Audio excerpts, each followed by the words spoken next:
चालबाज मासी रंजू बहन की बहू सृष्टि बहुत संस्कारी थी।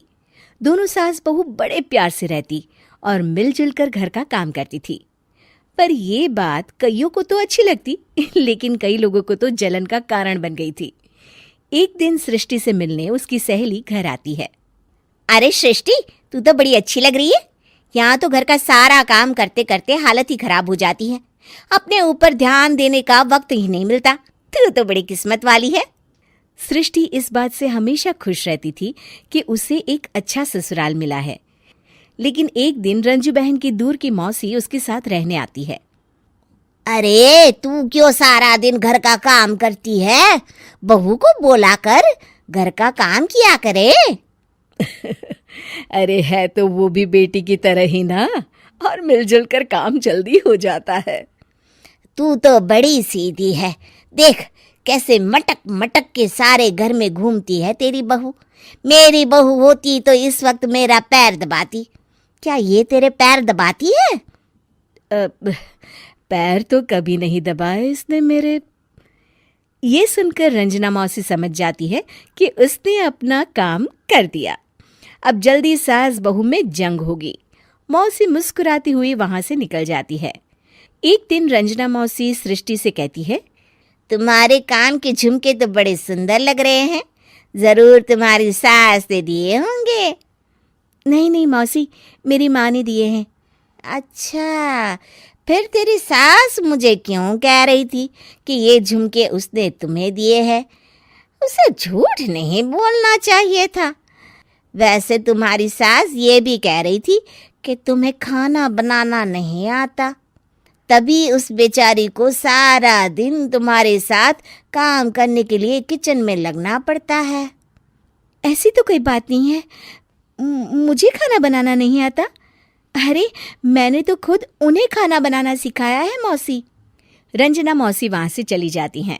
किचन में सृष्टि खाना बना रही होती है कि तभी उसकी सास वहां आ जाती है और वो कहती है, आज मेरे पैर में बहुत दर्द है, खाना तू ही बना ले।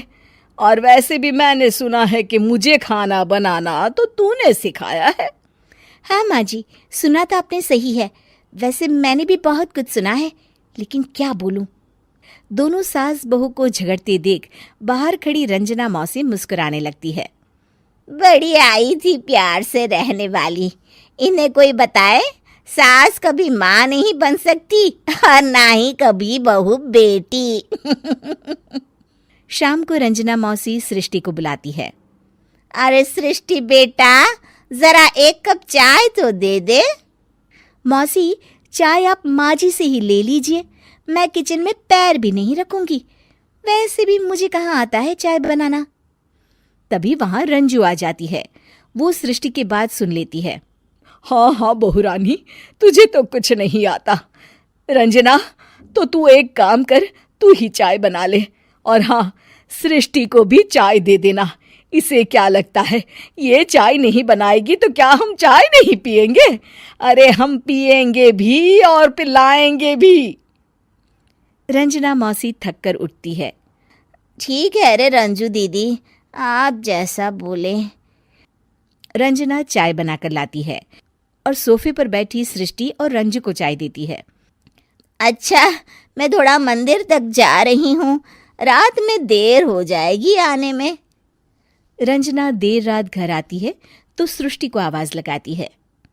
अरे बहू रानी, कुछ खाने को तो दे दे, बहुत जोर से भूख लगी है। मैंने कोई खाना बना नहीं बनाया मौसी।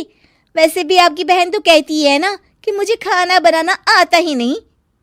हे भगवान, अब यह फिर से ना शुरू हो जाए।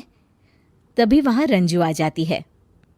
रंजू, आज खाना तुम ही बना लो, और हाँ, थोड़ा खाना सृष्टि को भी दे देना, ताकि इसे भी पता चले कि हमारे यहाँ खाने का स्वाद क्या होता है। रंजना बेचारी किचन में जाकर पूरे घर का खाना बनाती है। जब वो खाना बनाकर बाहर निकलती है तो सास बहू टेबल पर बैठकर उसका इंतजार कर रही होती हैं। लाओ लाओ रंजू, जल्दी खाना लाओ, बहुत जोर की भूख लगी है। सास बहू खाना खाकर अपने अपने कमरे में चली जाती है। अगले दिन सुबह रंजू रंजना के कमरे में जाती है। अरे रंजू, अभी तक सो रही हो? जरा नाश्ता तो बना दो। तुम्हें तो पता है ना कि बहू आजकल किचन में पाँव भी नहीं रखती। पता नहीं किसने उसके कान भरे हैं। चलो अब उठो और नाश्ता बनाओ। और हाँ, सृष्टि को भी दे देना खाने के लिए। अरे उसे भी तो पता चले कि हमारे घर का नाश्ता कैसा होता है। मैं नीचे जा रही हूँ, जरा जल्दी वक्त पर आ जाना। हाँ। रंजना नीचे उतरती है और उसके हाथ में सूटकेस होता है। अरे रंजू, कहाँ जा रही हो? नाश्ता नहीं बनाओगी? अरे मौसी, बहुत जोर की भूख लगी है, नाश्ता अभी तक नहीं बना। अरे मैं कुछ नहीं बनाऊंगी, मैं तो घर जा रही हूँ। तुम सास बहू के चक्कर में मेरी तो कमर ही टूट गई। अरे अरे मौसी, कहाँ जा रही हो? तुम चली जाओगी तो हम सास बहू को खाना कौन खिलाएगा? रंजना मौसी भागते हुए कहती है। अरे मेरे बस की नहीं है, मुझे माफ करो। मैंने तो गलती कर दी तुम दोनों के बीच में झगड़ा लगाकर। रंजना मौसी के जाने के बाद रंजू सृष्टि से कहती है। बढ़िया आई थी हमारे बीच लड़ाई लगवाने वाली। अरे कौन कहता है कि सास माँ और बहू बेटी नहीं बन सकती? सही कह रही है माँ। अगर ऐसे भड़काने वाले लोगों से दूर रहा जाए तो हर सास माँ और हर बहू बेटी बन सकती है।